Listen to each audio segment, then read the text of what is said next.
Welcome back into Exit 99 Sports. As always, I'm Caleb Deloach. He's Cody Hinkabine, but today we welcome on a very special guest, Coach Corey Brownsberger, assistant coach for Jackson basketball, along with being the head JV coach. Thank you for joining us today. I really appreciate you guys having me. Anytime we can chop it up and talk basketball, it's a good thing. So I really appreciate your guys' coverage as always, and excited to be here. Yeah, we get to interact with you, obviously, after every Jackson basketball game. We do the radio, Cody and I, and we get that post-game interview with you. So we got to talk a little bit of basketball in those settings, but, I'm excited to get into a little bit different conversation. We're trying to maybe have season wrap-ups here with different teams in our little local coverage area. So we can start with you guys. So it's an exciting time here. Exactly. And, I guess we can just jump right into it, and I'll just start out with you personally before we get into the season. Okay. First time being on the show. What's your personal past with sports in general, or this basketball specifically? Yeah, so I grew up in a small rural town just southeast of Kansas City. Montrose, really the only thing it's known for is basketball. It's a Class 1 school. Graduated one of 12. Wow. So it looks great on a transcript when you say that you were fifth in your class, but then you add the 12. It's not great. But, no, I graduated from Montrose in 2008, and actually originally thought I would be on this side with you guys. Did high school sports play-by-play for football, basketball when I wasn't playing, baseball when I wasn't playing, and then at the end of my senior year, kind of wanted to stick around basketball a little bit more. So I went to the University of Central Missouri in Warrensburg, majored in physical education, had a chance from 2009 to 2013 to be a student assistant with their men's program for Kim Anderson, who would later become the head coach at the University of Missouri and then go to Pitt State. So I got to do that for 4 years. We won 3 MIAA championships, 1 tournament title, played in 2 regionals. So really good basketball for the Division II level. Then from after graduation, looked at any spot in the state of Missouri that would give a 23, I guess I was 23 at the time, kid a chance to be a head coach. Found Leopold on the map. All right. And so drove about 6 hours to Leopold. Had an interview. Things went well. Ended up getting the job there. My first year would have been 14-15. I was there for 3 years. Got a chance to go to Meadow Heights. I was at Meadow Heights from 17-18 until the 21-22 season. Really good experience at those 2 spots. Learned a lot, especially at Leopold. We were really, really young, and I got to cut my teeth doing a lot of – I was K through 12 PE, athletic director, coached junior high and high school. Busy slate. Yes, very much so. The best thing that ever came from that, though, was the math teacher my first year at Leopold was a guy named Carlton Toma. Who Jackson folks will know quite well. He was a longtime math teacher, basketball coach at Leopold. And the best decision he ever made, and the best decision I ever made, he introduced me actually to my now wife. Wow. Who was a former student of his, who then the next year would replace him as math teacher at Leopold. So that's where my connection with the Tomas started. Again, after Leopold went to Meadow Heights, we won 2 Woodland tournament titles, the only 2 in school history. We had really good success there. And then end up at Jackson. This will be my 3rd year, into my 3rd year here. And again, coaching, and just like a lot of things in life, comes back to connection. Right. And just so happened that when the coaching change at Jackson was happening, I had to go get my eyes checked out by the good doctor, a.k.a. our head coach, Corey Toma. And through some discussions, was interested in me coming over as an assistant. and I'd like to think that his father was probably in his ear at some point and talking about our experiences together. But ended up at Jackson for that magical Final Four run being our first year. So, I've had an opportunity to be around a lot of good people, whether it be Coach Anderson, Coach Toma, Carlton Toma at Leopold was a good mentor to me. It's funny now, we talk about it. Dr. Keenan Kinder, who's one of the assistant superintendents at Jackson, was the superintendent at Leopold that hired me. Oh, wow. So pretty crazy how it's crazy it all how comes together like that. Life works. And I 11 years ago when I moved down here, I never thought I would still be in Southeast Missouri. I originally planned to go back closer to home, and then I met my wife, and we have 2 great kids. My daughter Kennedy is 6, almost 7, and my son Carter is 3, almost 4. And I mean, they're at every home game they can be at, and they're at practice, and it's been a great journey, and I'm really, really glad to be in Jackson. Yeah, all because you, like you said, you were looking for anywhere to go, and you found Leopold, Missouri, of all places. So pretty crazy how you just show up there, and then one thing leads to another. It really is crazy. I knew where Cape Girardeau was, obviously had no idea where Leopold was, and it was a great 3 years. I had really, really good kids. We weren't great. We struggled a lot, and a lot of that was me learning on the fly. And I took a lot of those lessons with me to Meadow Heights, and we had a lot of success there for 5 years. And then, taking that success, I don't get the Meadow Heights job if not for my Leopold connections. And I don't get this job at Jackson if not for those Leopold and Meadow Heights connections. Right. So everything works out for a reason, and, it's all about connections and being in the right spot at the right time. Yeah. And thank you, Leopold. Yeah. Shout out Leopold. I appreciate it. Yes. 112 people there. Hey, I'm telling you what, those people love basketball, and the great thing is now the last several years, the cool thing is they have had some success, and they've got a really good young group coming, and it's been fun to see them continue to mature. I know I've been doing this a long time now, when the kids that are in high school were my elementary PE kids. Wow. So it's been nice, and I still stay up to date with kids that I coached at Meadow Heights and kids that I coached at Leopold, and a kid Austin Bucher that I coached. He was a senior my first year at Leopold. 6'5" kid, could shoot it. Tears his ACL 3 games into my only season coaching him. But as far as the connection part of it, last year we go to Lindbergh and play districts up there. Austin's out of St. Louis now, and Austin comes over to the game and watches our district games, and he sits there and talks with Carlton Toma and Dr. Kinder, and everything all rotates and in a connection. It's pretty special. It really is. Yeah. And then, you said, you were head coach over at Meadow Heights. So what was that transition like, going from being the head coach of a smaller school to being an assistant coach of a much bigger school? I was always interested to see how it would work, because of my 2 other stops, Leopold and Meadow Heights, I didn't really have a staff. I think in the 3 years I was at Leopold, I had an assistant 1 year. At Meadow Heights, I had an assistant every year, a guy that means a lot to me, Mitch Nanny, who was a girls basketball coach out there for a long time and helped me on the boys' side in my time there. He helped me out a lot, but I was always interested because I had ran every aspect of my programs, Leopold, Meadow Heights. So I was interested to see how it would be coming over, A, having a staff around us, B, taking a little bit of a backseat in terms of not being the end-all be-all of the program. Not every buck stops with me.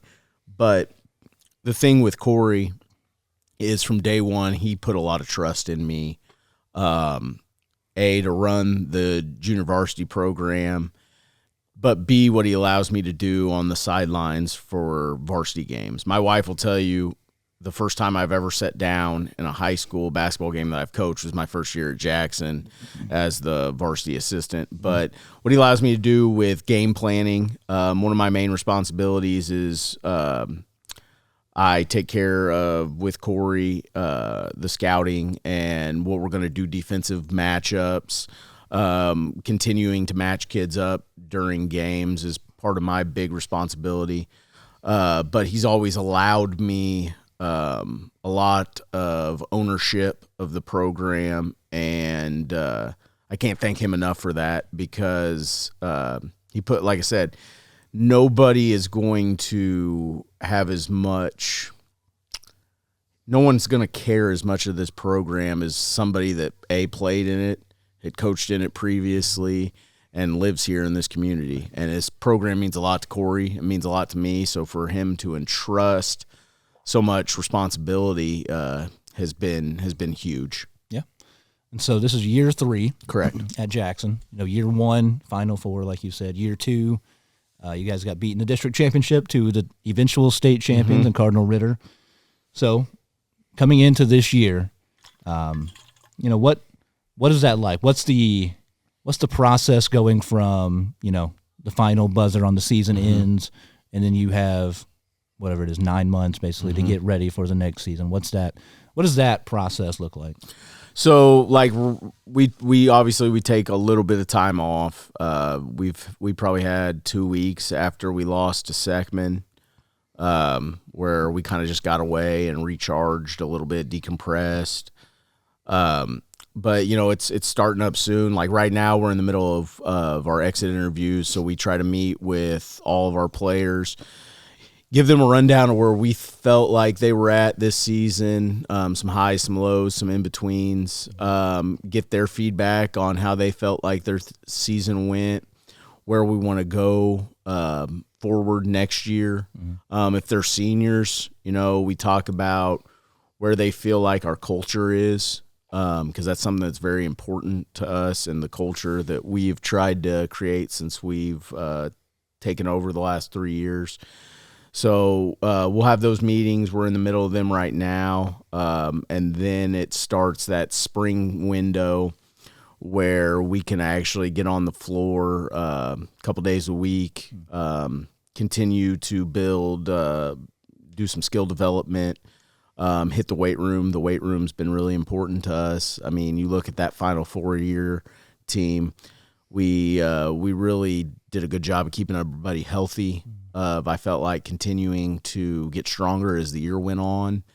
And I think the weight room was a big component of that. So we'll hit that. Once schools ends, then we go into our contact period for summer basketball. We get 20 contact days. We'll practice a lot of those days, but then we'll go to several shootouts. Like we go to Lindenwood every summer.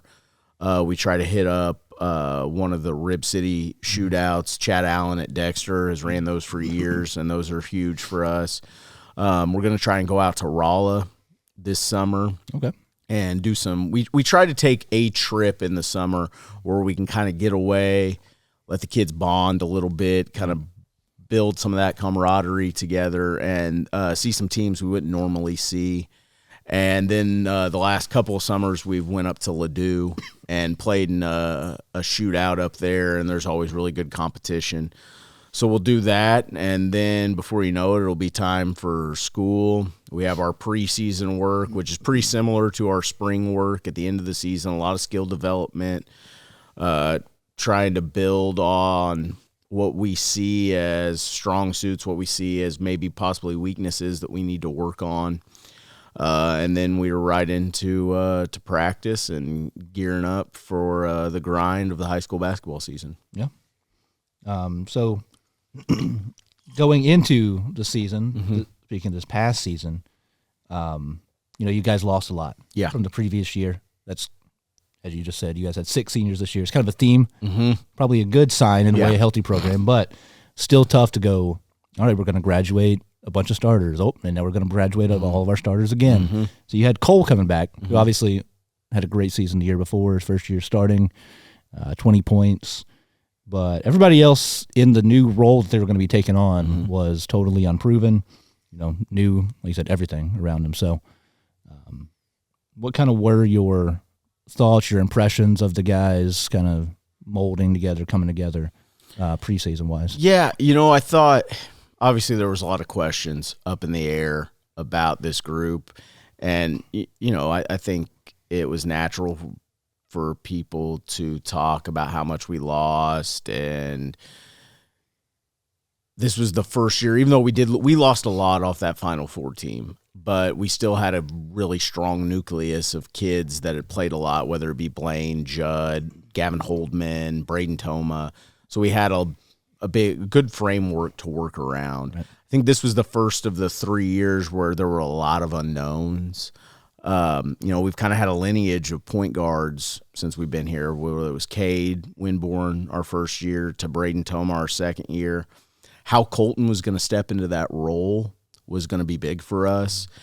And that was probably point number one. How would Cole do with the added leadership component of not only being our leading scorer, but now you don't have Blaine, you don't have Judd, you don't have Gavin. So the arrow was going to be pointed right at you from everybody's game plan. Right. And all those guys, like you said, those are guys that they score 15 points in a game. It's like, yeah, that makes perfect sense. Mm-hmm. You've never seen, Colton Toma. You've never seen Braden Thompson, Jory Toma even play on the varsity basketball court. You've never seen these guys produce anything. So had to be a little bit of, like you said. There was a lot of question marks. The good thing about it is I had seen, like we talked a little bit about it off the air, this group of seniors were sophomores my first year. So I had coached them in game situations at the JV level every single night for an entire year. And you see guys like Colton, who knew Colton had the ability. He was just going to finally have a little bit of more of a chance to show it.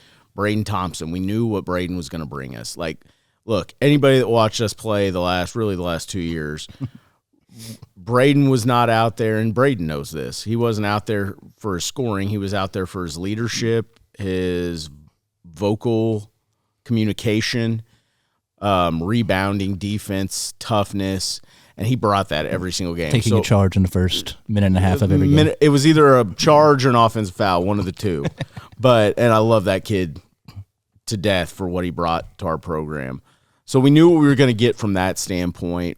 How would he be able to add some offensive production to his game? Kid like Lee Ivey, who's we knew had a good skill set.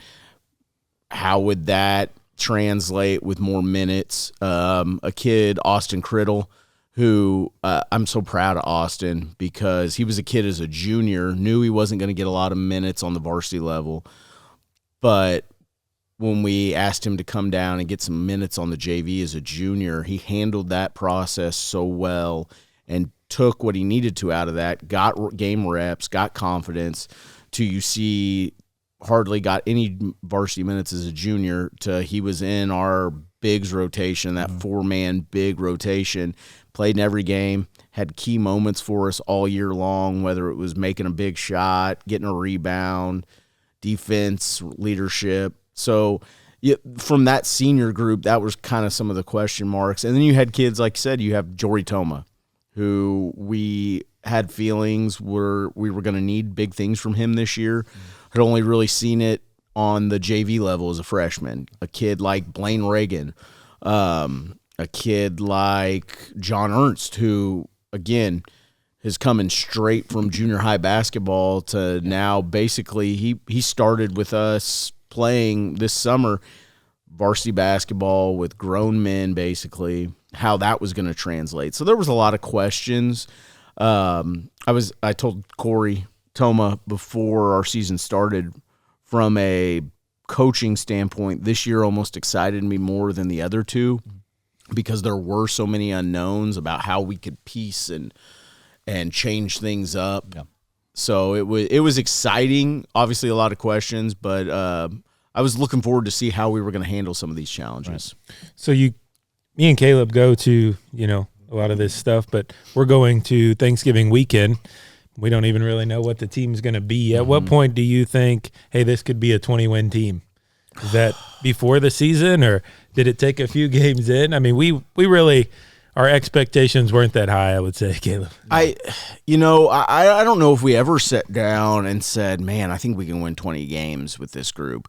And I don't know that we really ever sat down with either one of the first two groups and said, I think we can get to 20 wins with these guys. Right. I think it was more so as the season continued to go, our expectations were always, and Coach Corey does a great job with this, of our standard is up here. We want to get our standard in basketball the same way it is in football. Right. We expect to not only win district titles, but go compete for state titles. And we haven't changed that in any of the 3 years that we've been together. So that was what we talked about with the kids from the jump of look, you guys have a target on your back. We're Jackson basketball. But B, you're going to be looked at because of what we lost as an underdog. But our expectation doesn't change about what our standard is and about what we expect. So, again, there was a lot of unknown, but as the games continued to go, and we just kind of found ways to win. The first year, I think if you asked, like, what was our style, it was pressure you the entire length of the floor, run and jump you, play great defense, be able to throw it into Clayton. Blaine was going to hit big shots. I don't know that we had a set style this year.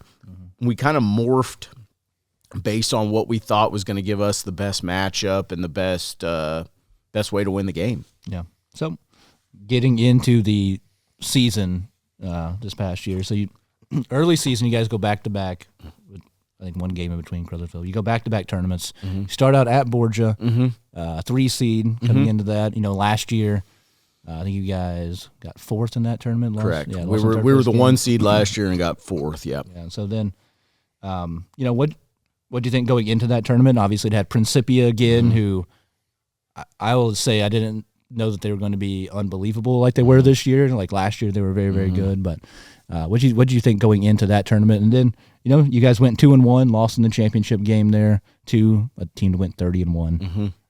What do you think about that takeaway from that tournament alone? Going into it, we knew there was going to be really good competition. We knew Principia. Look, those kids were all freshmen, sophomores the year before, and they had all gotten better. Jay Blossom is a Missouri Hall of Famer for a reason. We knew they were going to be ready to roll, but we knew we were going to get 3 really good games. I guess the biggest thing coming into that was we had just gotten Jory, Blaine, Gavin Allspall, these kids from football. So, I mean, in prepping for this, I went back and watched some of the Borgia tournament. Our first game against Owensville, Jory, who ends up being our second leading scorer, is probably the third guard that comes off the bench in that game, just because we didn't know a lot. He hadn't had a lot of reps at that point. So I was more so, I knew by the time those 3 games were done, we would have a better idea of where kids slotted into our rotation. We would have a better idea of maybe some sets we could go to, of what groupings played well or better together than others. And so I was anxious and excited to see where that was going to go. Yeah. Yeah, I mean, like you said, game 1, you beat Owensville at the buzzer by 2. It kind of felt like, even though you won that game, then you blew out in Confluence. But there was a lot of Owensville finishes throughout this year of you guys having to play tight games and actually show up there down the stretch. Felt like a common theme. And then leading into the SEMO conference tournament, that was every single game you played there. Yeah, and going back to the Owensville game, I think at the time people looked at it. Obviously, it wasn't a loss, but wow, okay, we beat Owensville by 2. They ended up winning a district. Right. They ended up playing in the state playoffs. Colin Van Leer, who is their head coach, and again, everything's connection. Colin played at Mizzou for Kim Anderson, so I've known Colin for a few years, but they run such a unique system for the way basketball is played today. Everything is an off-ball cut. I would compare it to on the football side of everybody runs the spread now. Mm-hmm. Then all of a sudden you run into Farmington, who was up until next year was triple option. Right. And it's hard to prep for that. Well, we had to prep for all these cuts, all these different off-ball screens game one. And they had played a game already. They had played a game already. They returned basically everybody from their team the year prior. So did I think we played extremely well in that game? No. But the fact that, again, we figured it out and found a way to win gave me some good feelings going forward. And then, the Confluence game, they had looked like world beaters against Union in game one, and we came out and I thought played really, really well early. Cole hit shots. The biggest surprise from that game is I think out of our first 11 points, I think Braden Thompson had 9. Yeah, he went off, I think. Yeah, he had 9. He had an and one to start the game, so that was a good moment for us. But then, you go to the Principia game, and we played them, especially early, as well as anybody did all year long. And then, we ran out of gas in the fourth quarter, and the wheels kind of came off a little bit. But overall, taking away, 2-1 out of that tournament, and then, again, we go to Caruthersville, which is always interesting. And they're, again, Lamont Bell, really good coach. They have some stud athletes. And, again, very similar to a lot of our games, especially early. Don't know that we played exceptionally well throughout the game, but at the end of it, we figured it out and found ways to make plays on the road and got a W. Yeah. Yeah, and then you go straight into SEMO Conference. Mm-hmm. Look at the margin of victory still, once again. Mm-hmm. New Madrid 4, Cape 7, Notre Dame 7. It's a little bit of a theme you guys had there. Yeah, and the thing with, and again, I was replaying the season, especially early. I think the book on us was try to speed us up offensively, and then slow it down when the other team had the basketball. So you look at the New Madrid game; they were in us full court, kind of trap, try to take us out of stuff, boxing one Cole. Try to muck the game up, and then offensively, they were slow and methodical and shrunk possessions. And then at the end of the day, I don't remember what our free throw percentage was. It was not great. And kept that game much, much tighter. But again, at the end of the day, to throw all the statistics out, we got a big stop when we needed to in the last possession and found a way to win that game. You go to Cape. Again, Lamont does a great job, has forever. Lamont Frazier, Charleston legend. He's been in a couple different other spots, but they were really well coached. And, again, at the time had their full roster. And they were a bad matchup for us, at least at that junction of the basketball season, because we hadn't had a lot of time to really get into the nuts and bolts of it. So we learned some lessons there, and I was so proud of our effort against Notre Dame, of how we responded. We talked about Austin Criddle earlier. He didn't score a point in that game. That was the Austin Criddle game. Like you said, didn't score a point, but yeah. But rebounding, his defense on Dohan was great, how he moved the basketball. And then kids like, Colton Toma hit some big shots early that game. Jory hits a big 3 late. And again, coming out of there with a third-place plaque in the SEMO Conference with how good this conference is nothing to sneeze at. So, again, at that point of the season, I was really proud with where we were at. Still had a lot of questions, but we were starting to get some answers, I think, of where kids slotted in and the potential of this group. Right. Yeah, You said you have 2 games between there and Christmas. You guys went to Dexter, had another win against another well-coached team. Obviously, Chad Allen, always great. And then turn around Festus. There was everything was going your guys' way in that Festus game. It felt like shots were falling. Their shots were not falling. The Johnson kid had a terrible game, especially early. that little run or that little just 2-game stretch, and then beating Notre Dame in that 2-game stretch, felt like it had good momentum going into Christmas break there. Yeah, the Dexter game again. Chad's always going to give his kids a chance to be competitive and win the game because of how good of a coach he is. And I thought we did a pretty good job of learning some lessons because they wanted to do what other teams had done. They wanted to run their zone and pressure us a little bit and then be really methodical with their dribble weave. Right. And I thought we did a good job of stretching that lead out and making enough plays to where that wasn't a close game late. Then you go to the Festus game again. That was our first home game, if I remember correctly, which was crazy. But that was the most locked in that group had been in a scout and a game prep up to that point that I had seen.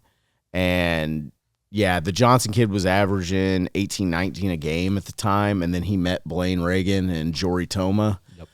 And everything he took was a difficult shot. We were getting out in transition. Good things happened, and it kind of snowballed. But that was up to that point. I think that was by far the most complete basketball game we had played. Mm-hmm. Yeah.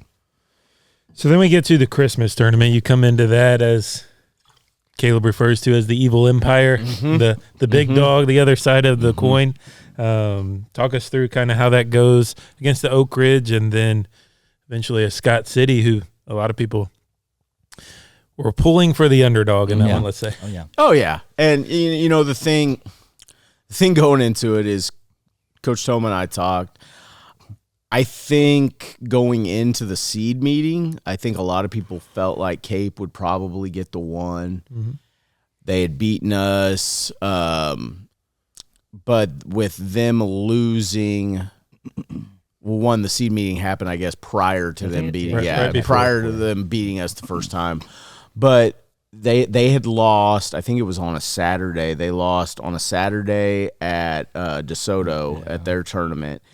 And I think that kind of gave us the leg up. So we get the 1 seed. And then, we go into Chaffee. And, again, it was a perfect storm of them controlling tempo. I felt like we pressed a little bit when they started to hit some shots, maybe doing some things that were uncharacteristic for us. We tried to speed them up. And with this personnel group that we had, that was never going to be our bread and butter. And so we got out of character a little bit there, and they made that game much closer. And it's, been doing this long enough. Josh Govero, who's coached Chaffee forever, does a really good job. He was going to keep his kids in any game he could because of how good of a coach he is. And they have some pretty good individual talent. They do. The younger Fowler kid, Nolan, I believe his name is a really talented player. Reichman was really strong on the block for an undersized post player, and they had some kids that could flat out shoot it, and they made a lot of shots and kept that game close. And our kids are growing up in this social media age where even in high school basketball, we come out of that Chaffee game, and I think everybody but people in our locker room were expecting Scott City to beat us that next game, and they knew that. And a certain assistant coach may have mentioned that a few times in prep up to that point. And, I think the biggest thing that stands out from that game is at the end of the first half, we kind of we're playing fairly well, but we kind of have a couple possession blunder. And the one thing I remember is I challenged John at halftime to kind of step up. And, he's a 14-year-old kid that's a freshman in high school. Yeah. And he did. He made some big plays down the stretch. Cole was really good. Lee was pretty good in that game as well. And Thompson being Thompson, Colton handles the basketball. But we made some plays, played well in the second half and stretched it out. And, we take care of Scott City. And going into Cape, our game plan, we had seen them on film now. We had played them, And Coach Toma was one of the best at making adjustments game to game and in game. And so our plan going into that game was we felt like, even though I think Tyshandre got most of the pub from his scoring ability, Mateo Rivers was the head of the snake. He got them into everything. He was their leader. So we're going to change how we were going to guard him, rotating Blaine and Jory as much as we could. We were going to switch up defenses more to try to stagnate them as much as we could. And then at the end of the day, we had a lot of kids step up. Cole didn't get going early in that game. He missed a couple shots but he didn't press. He didn't force. John was big early. But we had so many kids in that game. I mean, Blaine Reagan made plays. Lee Ivy made plays throughout that game. What a lot of people don't know is Colton was sick as a dog that entire game and gutted it out and played and handled the basketball. I don't know that he turned it over much. But Jory, I think that was probably Jory's coming out party. Right. With the plays that he made at the times that he made them. I mean, the steal to seal it that just gave me chills thinking about that because I can still see him tipping that. I mean, that was one of the more athletic plays I've seen a kid make, of tipping that and tipping it forward. But, I said it to Corey and I said it to Rob Johnson, one of our assistants, is after the game, first time we had won Christmas tournament, I believe, since 13-14. Right. Not bad for what everybody expected to be a rebuilding or down year for us. So, again, I think our group had a chip on their shoulder at that point that people were talking about, Scott City, who was a very capable team, beating us and being the favorite, and we're going to get blown out by Cape.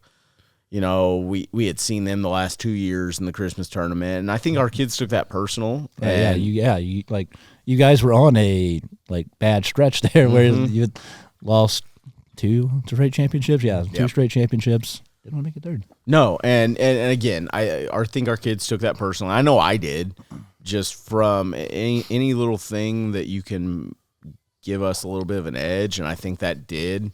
Not that we needed much more, but. That was a special night for us. Seems like each year you kind of mold into the defensive mindset. Mm-hmm.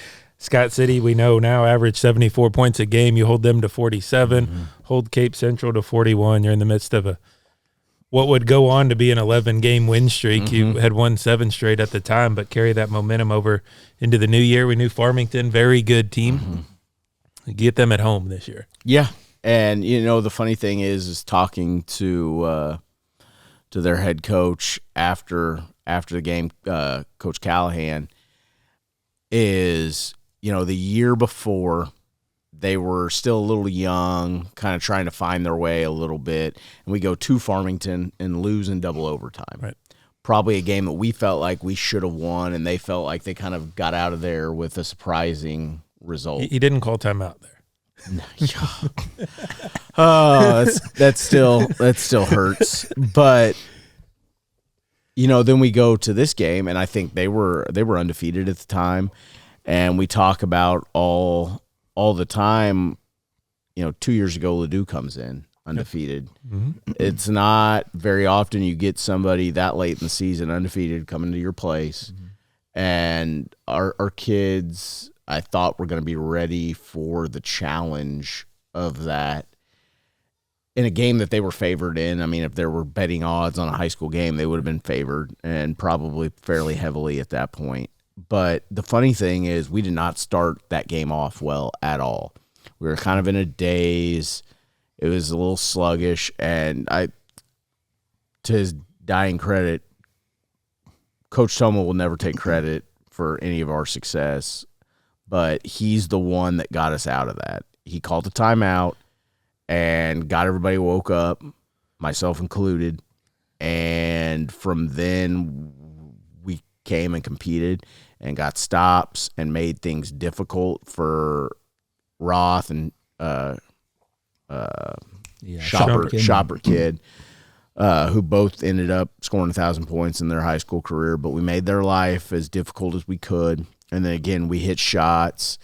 And it was a huge victory for us because I felt like that kind of catapulted us into, okay, you beat Scott City, you beat Cape, Farmington at the time, and ended up in the season being one of the best teams in our area. Yeah, I think they were coming off wins over Cape and Sykeston. Really, so. And they handled Cape in their game, and I think people were kind of looking around going, okay, let's see what they do against Farmington. And the fact that we were able to win that game, I think, got us a little bit, of some recognition, and kind of continued our ascension to where people in the area were talking about, wow, this is another good Jackson team. Right. Yeah, and then you had back-to-back road games, back on the road again. You guys were a lot. You go to Kennett. Tough game against Kennett. Dyson Watson can score the ball. Yes. Made life very difficult for you guys. And also at Hillsboro, we'll talk about another individual person, Greg Robinson. Also makes life very difficult. Got to the line a lot. I didn't complain about it one time on the air. Trust me. I think he's still at the free throw line shooting if we were taking bets here. But no, we go to Kennett, and Dyson is a very, very talented offensive player. And, he was our game plan going in, just like they were game planning against Cole. And I think that some of that frustrated us and Cole at times. And again, we talked earlier, Cape maybe was Jory's coming out party. If Cape wasn't, Kennett surely was, because I think he had 18. Yeah, 18, I think. Yep. Yeah, and a huge three in semi-transition to kind of seal that one. He had some courage, we'll say, because it was in semi-transition. It was a no, yes. Yes. But no, the kid doesn't know anything other than playing hard and going after it every possession, and so that was a big win, because again, we go back and we look at all these different games that we were close in. We're 21-7, and Kennett was a game we could have lost. Chaffee was a game we could have lost. Cape was a game we could have lost at the Christmas tournament. Owensville was a game we could have lost. So you just keep going on down the line, and our kids figure it out. They figured out how to win. You go to Hillsboro. We're up early. They come back. They're up.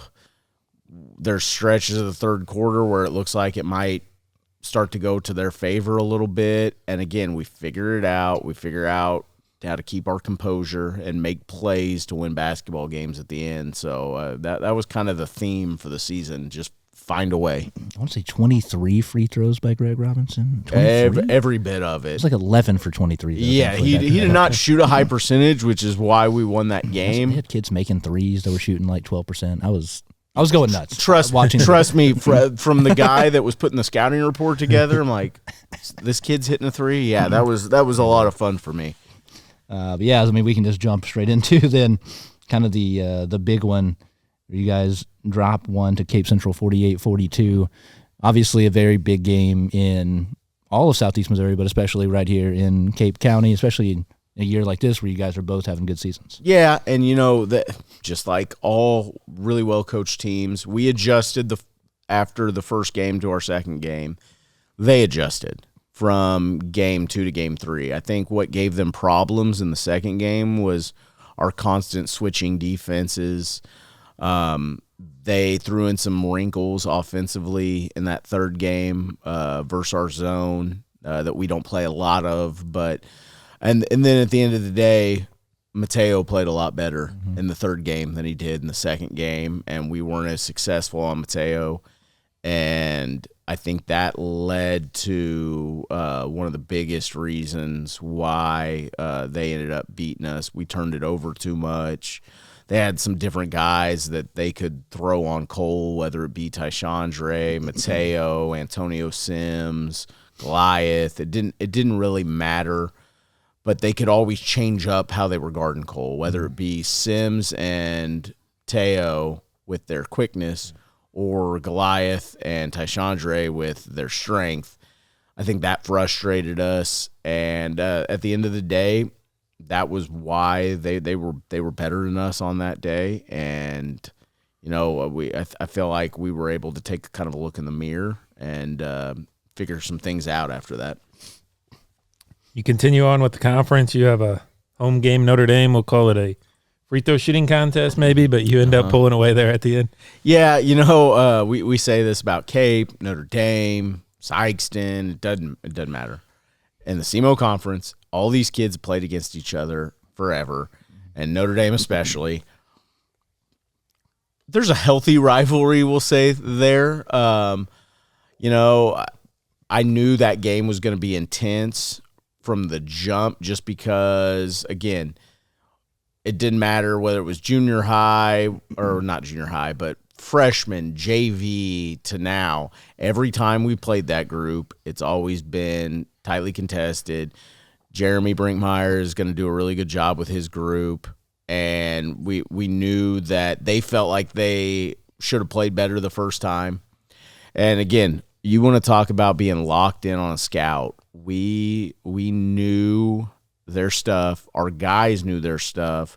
We blew up a lot of what they were trying to do, which obviously folks know it's going to Dohan or Colton Johnson. And I felt like we made life difficult for them offensively. I think our physicality was really, really good, and we kept our composure. And at the end of the day, that's why we came away with that win. Yeah, I mean, that was, like you said, well, also, one emotional game to another emotional game, Cape then Notre Dame. But the defensive side of that was impressive because I want to say there was like 4 combined field goals made between Johnson and Dohan in that game. I think Dohan he's both teams shot like 75 free throws. But he finished with probably about 10. But I think he only made 1 shot in that game. It was something Cody and I kept talking about. This kid averages 20 a game. Like he's probably never been held to 1 field goal in his life. So yeah, and the thing that we always try to do defensively, like most people, is take away what a kid wants to do and make him do something else. I think Colton Johnson is one of the best pure shooters in this area, and we tried to make him put the ball on the floor as much as we could and make him take tough twos. And I think when he scored in the game, I think he was taking tough twos. And again, you're not going to hold a kid like that down the entire game, or Dohan. So just trying to make them do something outside of what their first option is was probably the agenda there. And our kids, again, Jory and Blaine on Colton, and then you look at Thompson, Criddle, Lee, John, whoever on Dohan. I think we frustrated them, and it was really rewarding to see how locked in our kids were on the scout and what we wanted to do. Yeah, I mean, overall, this is a rough stretch. You have Cape, Notre Dame, and then the next game, obviously, at Ladue, Charleston, Webster Groves, New Madrid, Sykes, and Seckman, Lutheran, St. Charles. Crazy way to end the season as far as just difficulty goes. But, yeah, I mean, on the road immediately after, back-to-back in-county games, we had to go play the number 3 team in Class 5, whatever it was. Like there was no nights off. And here's the thing, and every time we go into a district seed meeting or there's state rankings, which don't mean anything or whatever, everybody always talks about the schools, the St. Louis schools, the schedules that they play. And I get it. They play a really, really tough schedule, in-state, out-of-state, whatever. There are no nights off in this area. I don't care what class it is. Look, Scott City is a Class 3 school. They're one of the best teams in this area. You can put them against anybody. Coach Danny Mueller and his staff, you take those kids, they are going to beat a lot of people, and they did this year, obviously. So there were no nights off on our schedule, and we knew that. And then, obviously you go to Ladue, and we knew they were going to be ready for us because, again, we were the one of 2 teams that had beaten them last year. We ended their undefeated streak, and I thought that our guys from the jump against a really good opponent never lost sight of what we were trying to do, especially offensively, because they want to run around and trap and speed the game up. And I thought we executed pretty well in that game, hit some shots. I thought John played extremely well at times. The spin movie, I talked about it today in our meeting with him. The spin movie he had on Hayden Arnold on the baseline was one of the prettiest basketball plays that I saw this year. and shows how talented he is and has the capability of being. But, Jory, again, hit big shots late. Cole was Cole and hit shots throughout. I thought Lee and those kids made plays at times. Colton did a really, really good job of getting us into offense. That's the thing. Colton, I think he averaged probably 6 points a game, something this year. But his assist-to-turnover ratio was great. He never felt like he got sped up in any game we played. And I thought he did a great job of leading our group without saying a whole lot this year, of being that point guard who very rarely came out of the game. And his contributions were much more than what he gave us statistically. So that Ladue game was huge, I thought, for our confidence. Yeah, I mean, you go from Ladue, which I also just want to say that was a workout for me, watching that Ladue game go up and down, especially after a bunch of the 40 and 50-point games I'd been watching for about 2 months. Mm-hmm. That was the most impressive takeaway from that, was you guys were scoring. You guys could score with a team that we're going to run up and down. We're going to just take a bunch of transition threes. We're going to drive and kick a million times. And I think that was one of the reasons why, the funny thing, I was looking at the stats today. This group actually by about 0.3% or 0.3 points a game outscored the Final Four team. I think we averaged 58.3, and the Final Four team. You were also addicted to scoring 30 points a game. And correct. Hey, but at the end of the day, you give me, I'll score 20 points if I get to the Final Four again. But why we're talking about that? That Final Four team. We went to the Final Four scoring. I don't think we hit 40 points until the semifinal game when we got Staley. Yeah. But I digress. Defense travels. That's the moral of that story. But no, the thing with Ladue, I think the reason we scored more was simply because that was the first game in a while where teams weren't trying to shrink possessions on us because of how Ladue plays. Right. And so we showed that we could score when there were so many more possessions like a game with Ladue is going to give you. And so I was proud of our guys for how they adapted to that. But I think that goes back to what the theme of this group was, their adaptability of being able to play a bunch of different styles and just kind of figuring it out and figuring out what gave us the best chance to win games. Yeah, I mean, you go from – it was a high-scoring stretch there. You go from Ladue, come back home, senior night, Charleston goes to overtime. A lot of things to take away from that, but yes, you guys did win, and also Cole scored 40. He had 42. 42. Yeah, insane number. Yeah, I said I don't know the historical stats. That's the most I remember since I was in high school. So yeah, I've talked to some guys. Obviously, Corey played here. That's the only I don't know who else would have topped that. I mean, I'm sure back in the day when Corey was playing, Mark Keeney probably put up some big numbers. Oh, yeah. I'm sure Blake Reynolds. I think his high was 40. So that was the one I looked at. I knew I could find that online. Yeah, and I remember him.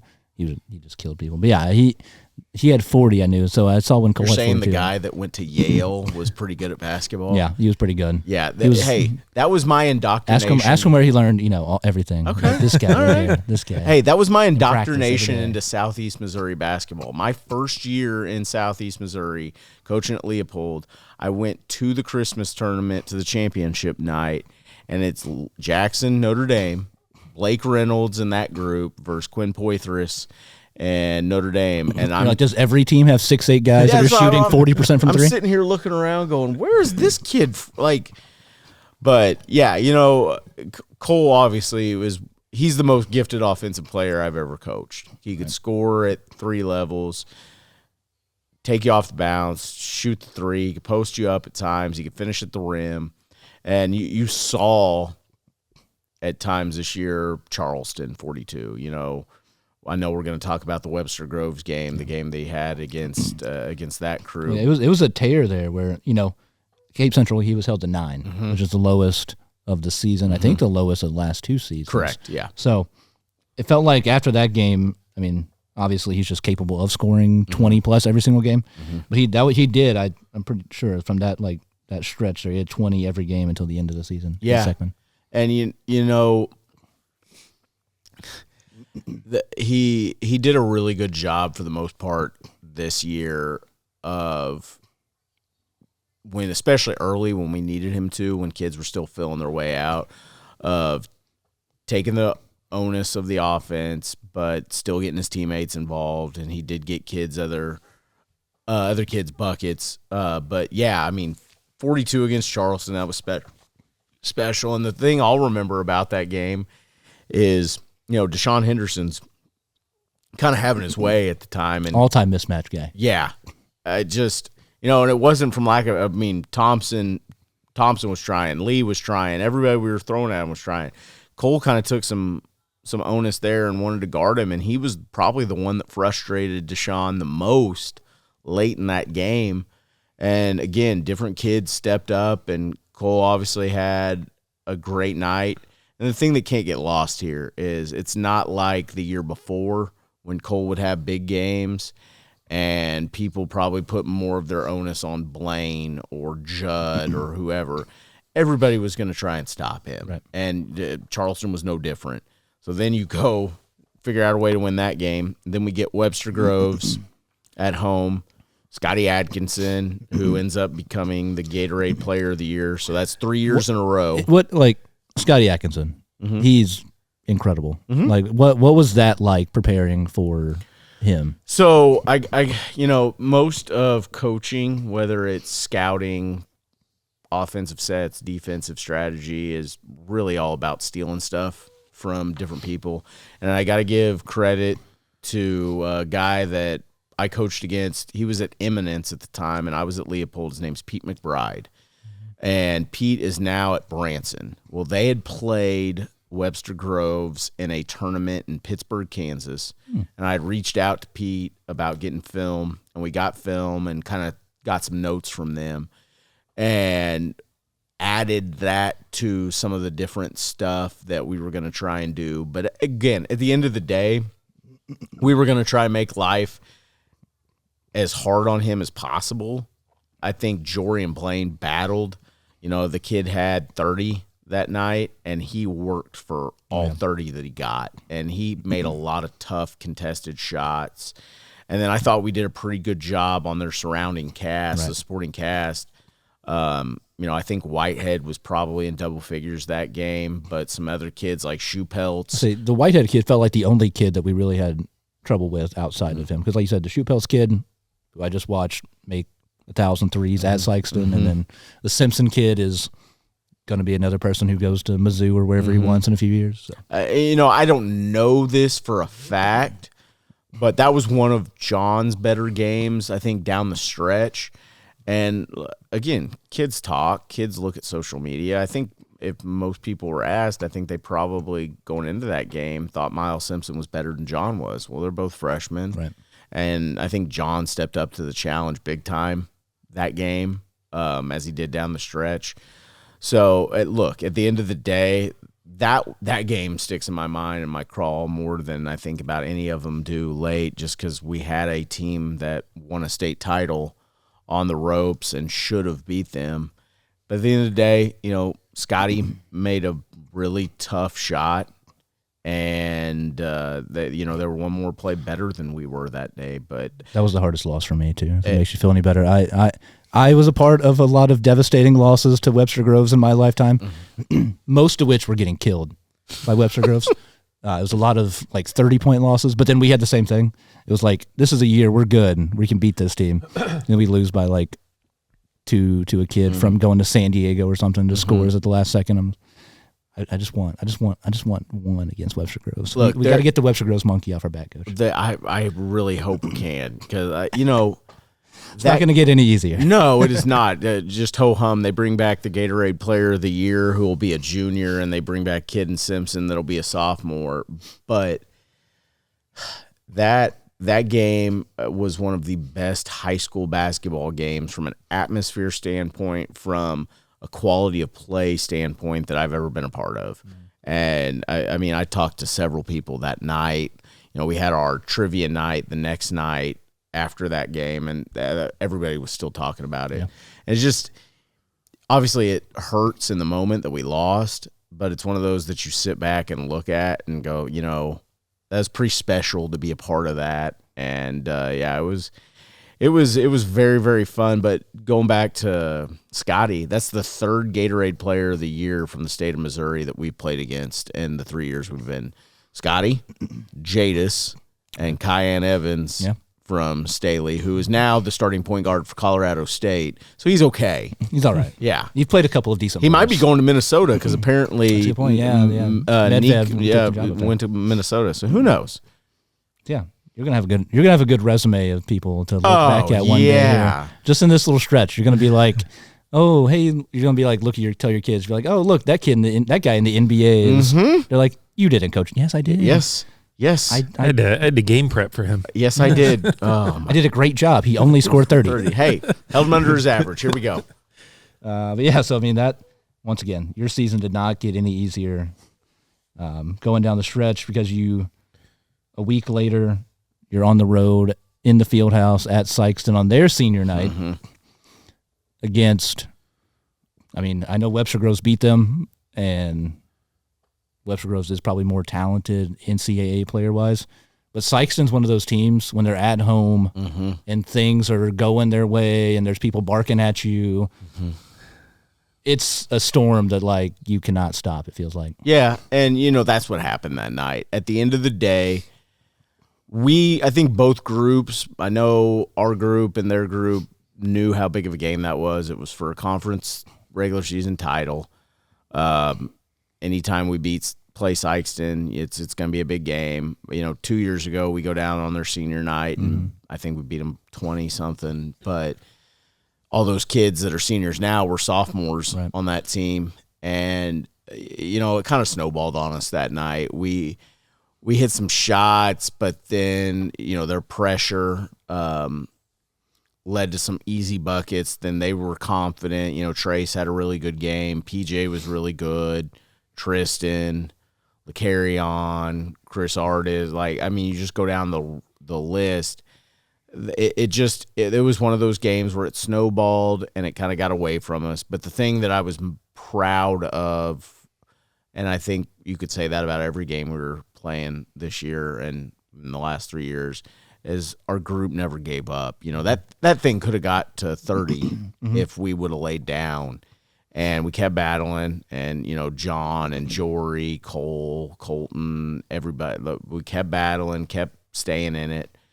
And, you know, I wish we could figure out exactly why.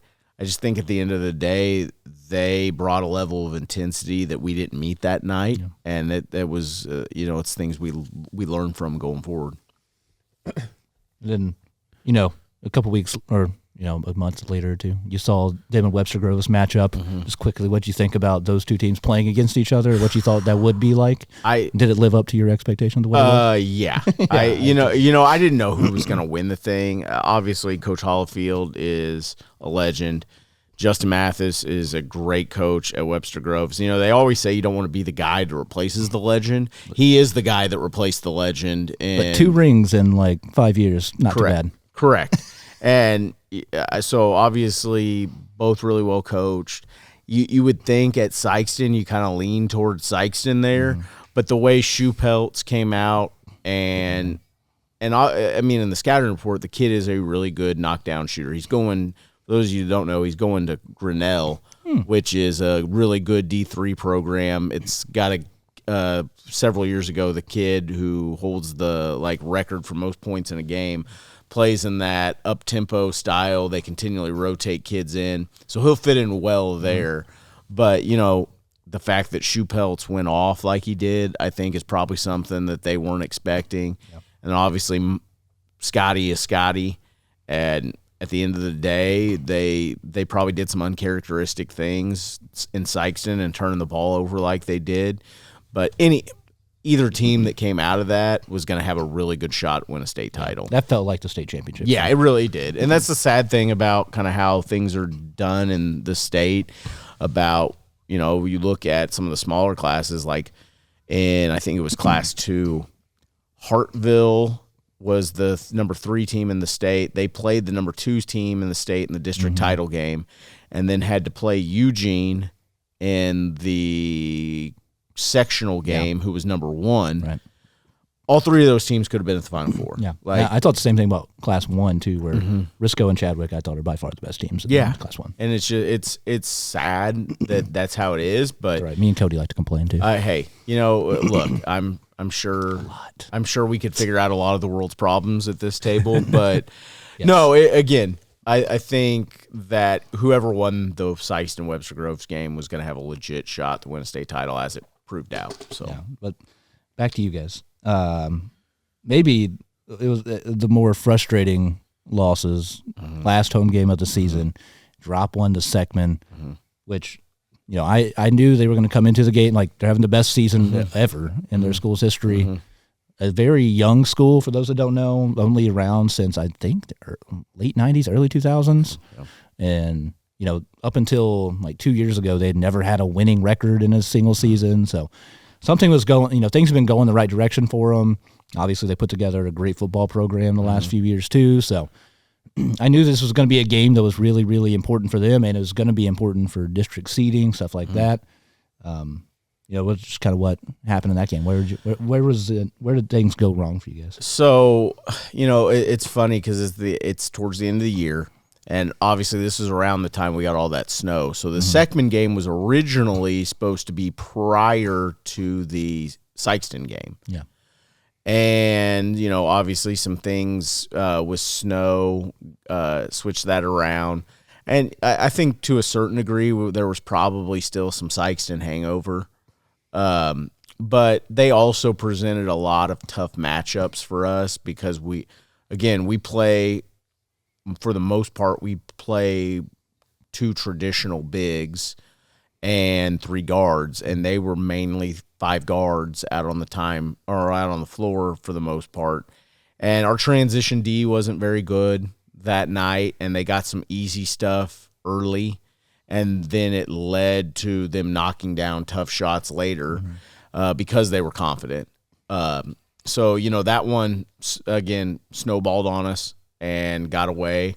And we had a gut check after that game of, look, if we want to make a run, we have to fix some things. And our kids, after some good self-reflection, we'll call it, I thought we really stepped up to the plate down the stretch, whether it be Lutheran, Oakville, or then Seckman again, obviously. Yeah. So. And you guys did bounce back. And you beat Lutheran St. Charles up there. Long road trip. Yes. Early start. Yes. I'm always concerned about those things, like throwing, because 14, 15, 16, 17, 18-year-olds, whatever, they don't do well with like things changing on them from like what you expect it to be. So I'm always worried about those early start times and long trips. But you win that game. That's 20 wins, all in the regular season. Not something to, not be proud of for sure. I mean, that's big time. That's 2 20-win seasons in 3 years. That was something that hadn't been done for nearly a decade at that point too. So. It's a good regular season, good way to close it out there for you. Yeah, 100%. And record be what it was. I think they were under 500, maybe won 8-9 games, but they have 2 really talented players in Stephanie and Woods, Tyler Stephanie and Jalen Woods. And we had a gut check after the Seckman game, and I thought our guys were really locked in that game. I thought that they carried out the game plan really, really well. We made stuff tough. We made things tough for them, especially early offensively. And then, again, we moved the basketball. Cole was really good, both defensively and offensively. Jory was really good late in that game. I mean, he had a really bad, either it was a leg bruise, contusion, what it was. but he came back in hobbling to the bench and proceeds to, as soon as we put him into the game, hit a three, get an and one. I think he gets a steal and another bucket. So that, like, Jory Toma is one of my all-time favorite kids coach. Like, the dude has no off switch. He doesn't know any better other than to play hard and get after it. And he showed that game and at different points this time of why he is going to be a really good player going forward. So we talked about districts. We talked about after that game the district seed meeting, kind of where you thought you might shake out. Start times end up probably being an Achilles heel there, but how do those conversations go?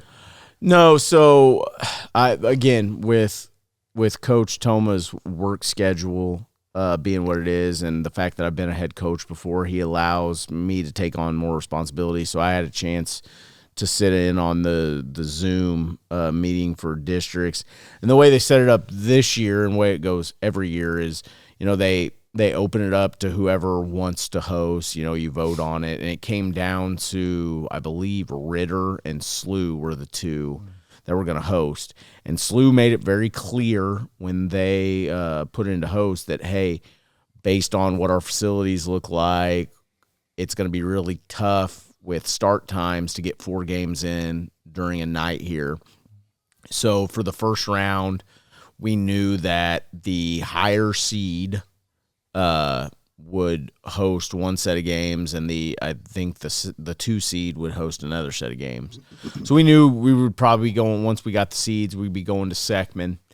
But the thing about Seckman and Oakville is they're so similar with how they play, because Coach Carroll, that's at Seckman, was Coach Traxler's assistant for several years at Oakville. He was on the staff at Oakville that we played that first year going to the Final Four. So we knew in terms of game plan and how they played, it would be pretty similar. But they had a lot of guys. They had probably 6-7 guys that were all averaging between 6 points to 11 points a game. Shot a lot of threes. And again, I think especially coming off the first Seckman game, how we handled Oakville and districts was huge for us. I think one of the biggest moments there were we go on a little stretch. I think Cole gets a bucket, and then Austin hits a huge three to kind of stretch the game out in the second half and kind of put it away for good. And so that was a really good sign for us going forward. I didn't know exactly what would happen against Seckman going forward. I didn't even know that we'd necessarily play Seckman because we watched the Seckman-Melville game. Yeah. I literally had 3/4 of our basketball team over my shoulder as I'm watching the game on my Chromebook coming back from Seckman. But I didn't know what the outcome of the second Seckman game would be. I knew we were going to put a better effort forward than we did the first time. Yeah, and then, that is where things did end. You guys drop it to Seckman to close out the season. A tough physical game. Was a lot of the issue at times simply shots just weren't going in for you guys in that ball game? Because it was kind of that way against Oakville. You guys were able to kind of generate more offense, obviously. But yeah, and, obviously Cole struggled offensively that game, and that hurt. Shots didn't fall. And again, I think it would. The funny thing about that is I think it would have been easy for our kids to kind of give in a little bit because they had beaten us once. Here we go again. We're not hitting shots, yada, yada, yada.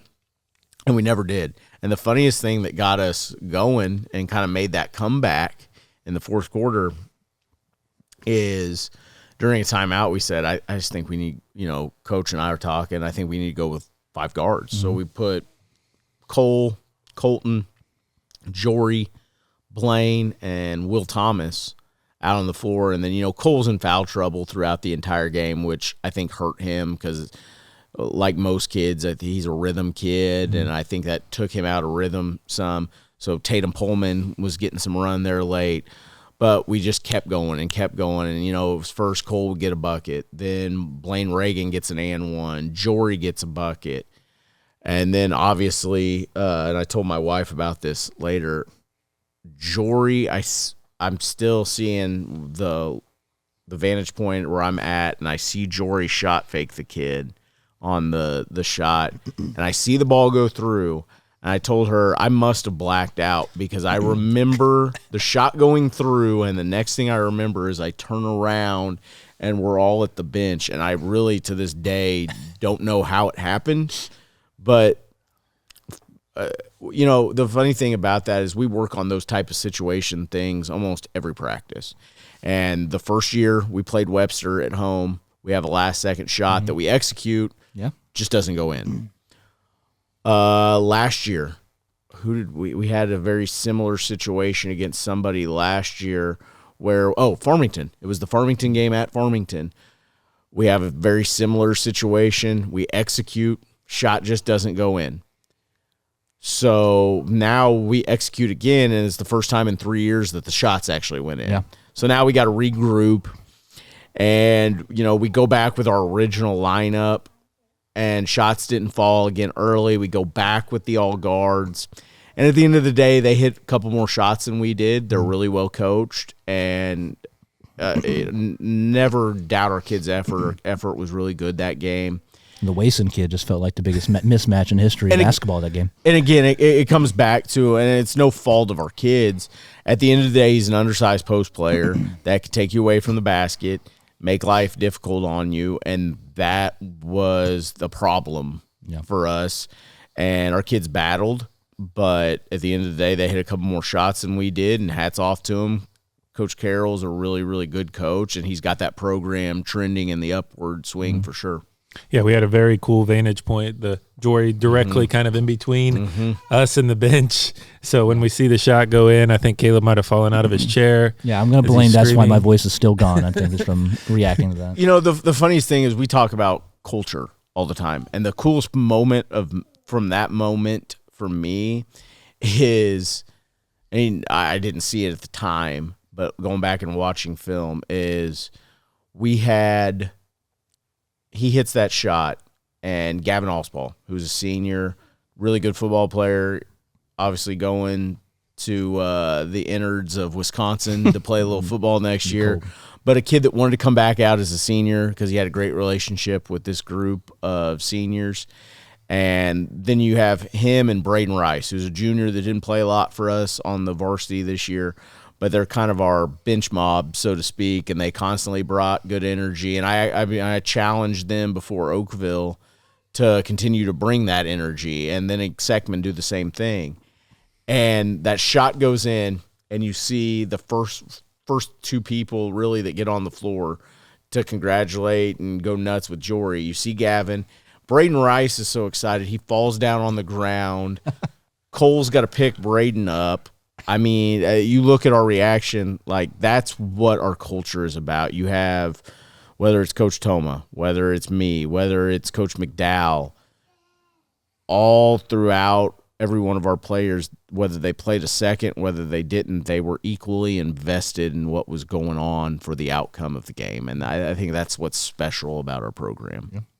Yeah, I mean, kind of wrapping up kind of from that point, What were your overall just general thoughts on the season where you guys started out, with your expectations early, then where those kind of expectations changed and where they kind of land at as the season finished?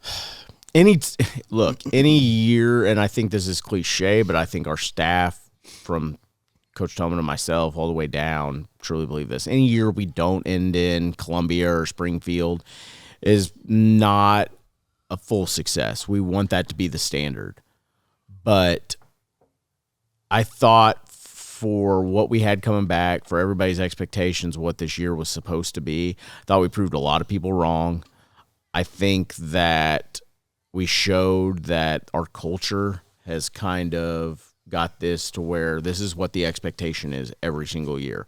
We're supposed to win however many games, 20-plus games, whatever, compete in districts, go make a run at state. And I thought that we showed no matter how much we bring back, no matter how much we lose, that's what the Jackson standard is. So I was very proud of how many different people stepped up at different points. If we had time, I could probably go through and think of all the different plays that Cole made to win games. Colton Toma, how many defensive stops, how many different plays he made to win games. Lee Ivey, Braden Thompson, Austin Criddle, Jory Toma, Blaine Reagan, John Ernst.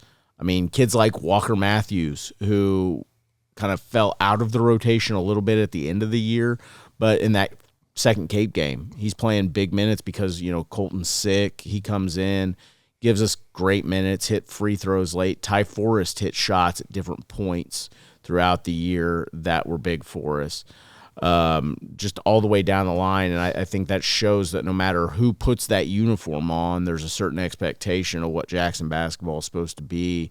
And I think these kids met those expectations this year. Yeah, definitely, for sure. And, you mentioned it. You guys, no matter what you lose, you have the culture in position there to stay where you're at, keep rebuilding, reloading, and you're going to be put to the test again going into next year. Looking at the guys you're losing. I mean, you're losing your starting point guard, Colton Toma, who, talk about him specifically. I felt like his improvement was exponential. Like he backed up he backed up Braden the year before.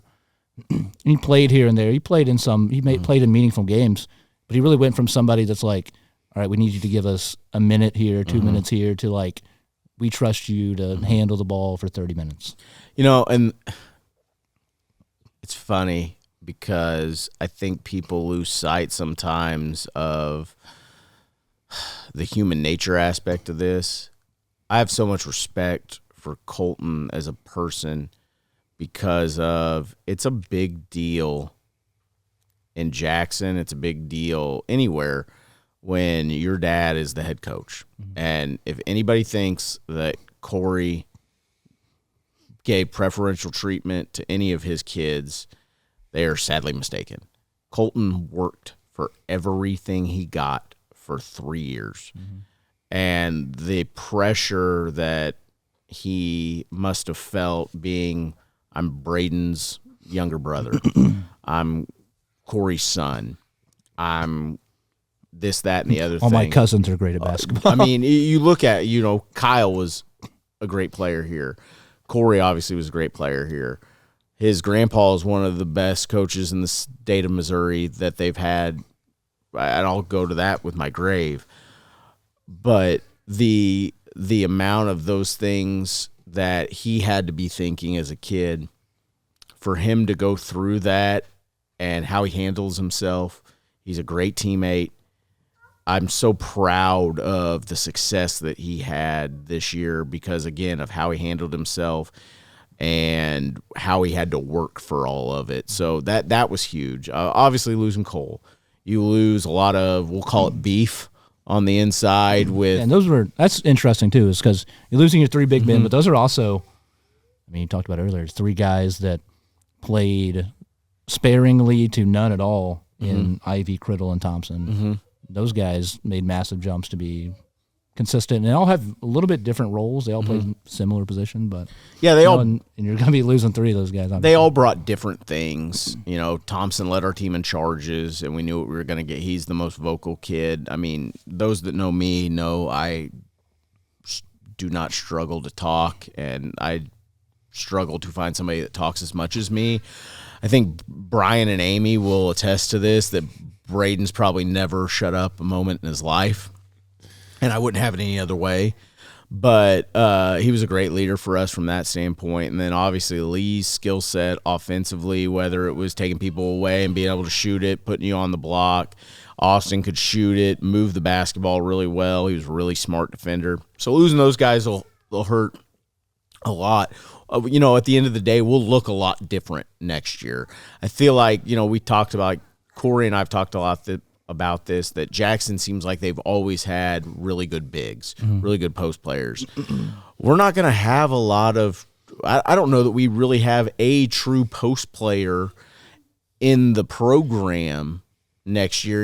Everybody looks at John, and he's 6'7", he's a post player. that's like everybody saw John and they see his last name and like, oh, he's got to be, if he's tall, he's got to be exactly like, he doesn't play anything like Clayton. No. And so I think next year our style could change a little bit of how I feel like we could look a little bit more like Seckman did offensively, of being able to open some things up based on what our personnel is. So I'm really excited about those kids, whether it's Jory, Tatum, Blaine, John, some of the kids that were on JV for us this year, our group of seniors, Will Thomas, who is another kid. That Will was a lunch pail kid, averaged about 2 points a game, but guarded, moved the basketball, had some skills offensively. So that senior group, Will, Braden Rice, Walker Matthews, Ty Forrest, we've talked about it with them in length that, you know, it's your guys' turn to lead now, and excited to see what that group can become. Because again, I think to a certain degree, people might write us off a little bit, but you lost Cole, you lost all these seniors. I love being the underdog, and I love proving people wrong, and I know Coach Toma does as well. So I'm really excited about what this group can bring. Yeah, and you know, you mentioned him a few times. Cole is graduating, and we saw. You know, we're recording this on whatever the day is, the 25th. Mm-hmm. He just committed to Columbia College. Correct. So awesome for him. Mm-hmm. You know, going to be back-to-back All-State in Class 6. Mm-hmm. What is kind of his, you know, legacy here at Jackson? Obviously, you've been here 3 years, the whole time with him. Mm-hmm. It's like, where do you see him in what you know all time at Jackson, statistically or whatever, historically, however you feel? You know, I think Cole's a great testament to when you continue to work and you continue to get in the gym. I think as a sophomore when he came in, I think there was a lot of talent there, but he was behind a lot of good guards that were obviously very talented. Then I think, you know, his junior year in a lot of strange ways was probably helped in some of the maturing process because Blaine suffered the injury that he did. I don't know that Cole takes as much of a drastic jump from sophomore to junior if Blaine's there right away. Right. So Cole had to learn on the fly about being the guy and being the leader. Mm-hmm. But as far as his legacy, I think he goes down as probably one of the most, if not the most gifted offensive kids that Jackson has had in at least the foreseeable past, and that's, I think that's saying a lot, and that's from all the hours that kid puts in the gym, and he should be very proud of that. And I know he'll go on to Columbia and do really good things for them. And you know, that's in the 3 years we've been here, he'll be the fourth kid that will be playing college basketball. Cade Winborn at Webster, Blaine Harris at Missouri State West Plains, Judd Toma at Mission University, and now Cole at Columbia. So, yeah, and a great competitor. It felt like you talked about, you know, going up against Scotty Atkinson. He balled out. Anytime he played another really good individual talent, even Sykeston game where we did get beat pretty good, he put up like 29, 30 in that game. It always felt like the big moments or the big matchups, he definitely had another level he would go to. I think Cole is the antithesis of a gamer. And I know anytime I talk to a college coach, that's the one thing I always told him. He's never going back down from a challenge or a moment, no matter how big it is. So, yeah, definitely some exciting moments the last 2 years, and he will definitely be missed. Yeah, and then, you know, you mentioned him already a few times. You have a lot of good building blocks. You know, you had guys that played well. Jory Toma took that next step, it felt like, into being a leader offensively for you guys. And, you know, you have him, Blaine Reagan. Those two might be underrated as the best perimeter defenders in the area. They're fantastic. And then obviously John Ernst, who's a guy who feels like his ceiling is, we have no idea what it is yet. Correct. You know, 6'7". Yep. I guess he's 15 probably now. He is. He could be taller by next year, by next month. He can handle it. He's sometimes, I don't know if you wanted him to or not, he can get the rebound and take it coast to coast, play make, you know, hit open jumpers. He has a lot of potential there on those younger guys, and especially on John, like I mentioned. Yeah, and you know, the great thing about John is he is so multifaceted. I'll tell you right now, there'll be times where he will be kind of a point forward next year and facilitate to other kids, but he can step away and hit jump shots. He can get to the rim. He guards. That was the thing I was probably most surprised or impressed about, because I had seen him play a handful of junior high games, but his ability to guard away from the basket is pretty darn good for a kid that's the size he is. Yeah. But you have Jory and all those different kids, and that's been the fun part for me being the JV coach, is I get to see these kids continue to progress. And, you know, we were 17-4 last year on the JV, 13-6 this year. So we've continued to build that level of success at multiple levels. So as they move up, the expectation stays the same. Well, Coach, you have anything else you want to talk about before we go here? Just truly from the bottom of my heart, Caleb and Cody, I really appreciate your guys' coverage. What you guys do for Jackson basketball is huge. And getting the kids the attention they deserve does not go lost on me. And I just appreciate you guys having me. And Jackson Indian fans, it's going to be another exciting season. Yeah, well, thank you for your time here, Coach, and shout out to the young ones having to get to hang out with us here a little bit too this evening. I'll say this: they love it, and that's honestly like that. We talked about me being at Jackson. That's the coolest thing about me being here now is, you know, 2 years ago we went to the Final Four. My daughter was, I guess she would have been 4, but she remembers that. She remembers Blaine and Judd. The camera can't see her right now, but she has a T-shirt on right now that says J Toma on the back, 14, that she had her mother make her because she thinks Judd Toma can walk on water.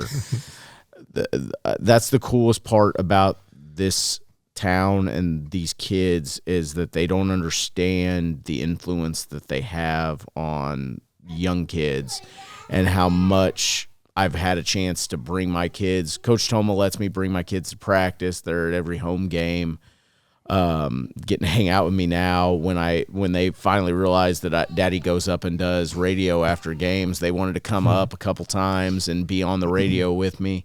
So it's a lot of fun, and I'm glad that my kids are able to see this. And I don't know if they'll remember it in 20 years, but I know I will. Even though the Final Four thing still is hilarious to me, because I told my kids, "Hey, if we win this game, we get to go to Springfield, and you guys will stay in a hotel with Mom."